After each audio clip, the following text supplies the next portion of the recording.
Ito na nga pala yung tindigan nitong nabili natin na napabayaan na Yamaha Nobosei, si Project Nobita. Yung halos hindi ko talaga alam kung paano ko sisimulan to papugiin, pero ngayon malaki na talaga pinagbago sa itsura niya.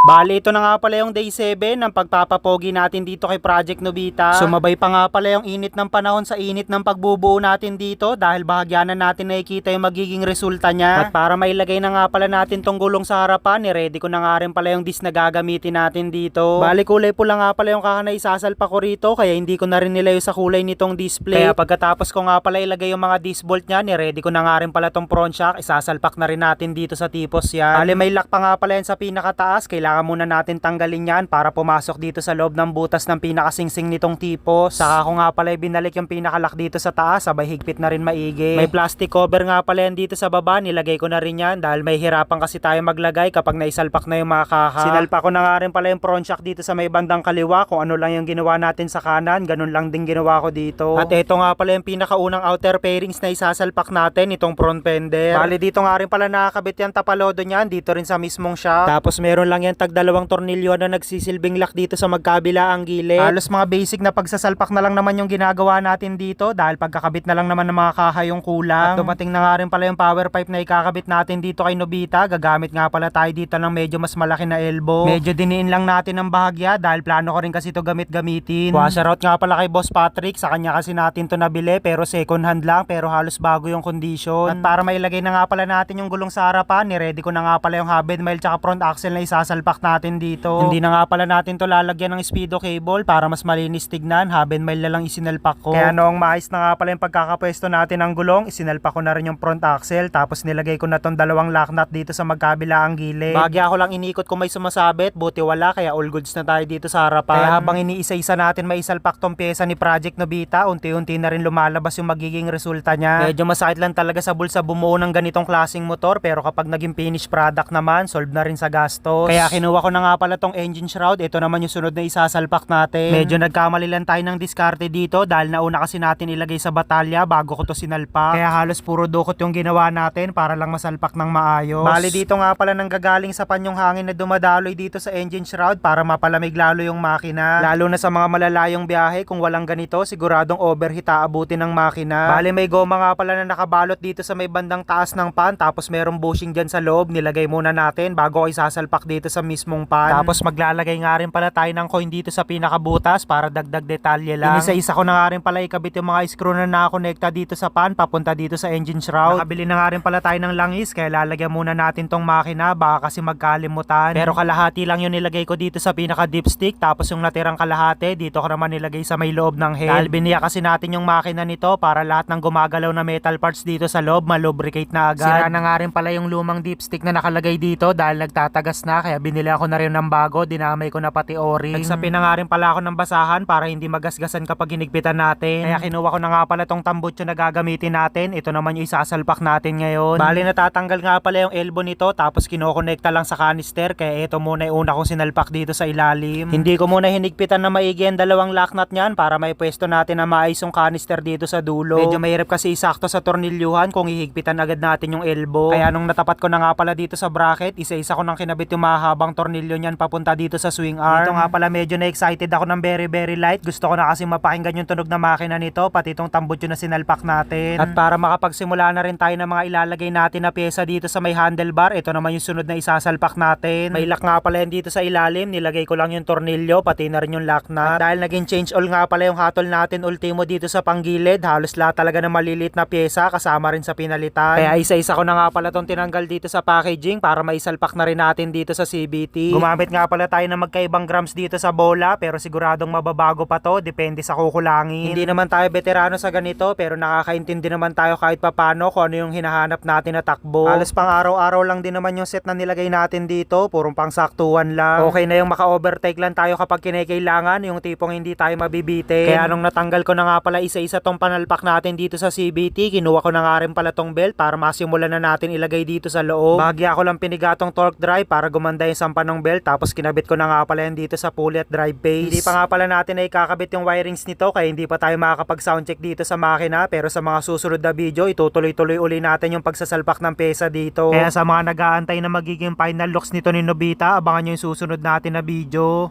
So ayun na, mag-update muna tayo para dito ngayon sa day 7 nito ni Project Nobita. So ito nga pala yung mga naisalpak natin ngayong araw, yung front shock na ilagay na rin natin, yung front fender para hindi na tayo dumoble trabaho, ayan sinalpak na rin natin. Tapos yung disc, ayan gumamit din tayo ng kulay pula para hindi masyadong maging iba dito sa kulay ng kanyang front fender. Tapos dito sa may bandang likod, ayan kinabit na nga pala natin itong pangmalakasan natin na power pipe, itong pan cover. Kinabit na natin, naglagay tayo dito ng coin para medyo dagdag detalye lang. Tapos ayun, yung manubela pala, kinabit na rin natin. Siguro bukas itutuloy-uli natin yung mga isasalpak natin dyan. And ayun, bago nga pala natin tutuloy ang tapusin, konting update lang uli para dun sa ipapamana ko sa inyo. Si project dito, isa mga nagtatanong kung paano, napaka-basic lang. Check nyo lang dito sa baba. Right? So ito nga pala yung diamond game. Dito kayo dapat mag-reg at mag-recharge. So kung bago lang kayo dito, ang gagawin nyo lang ay click nyo lang tong register.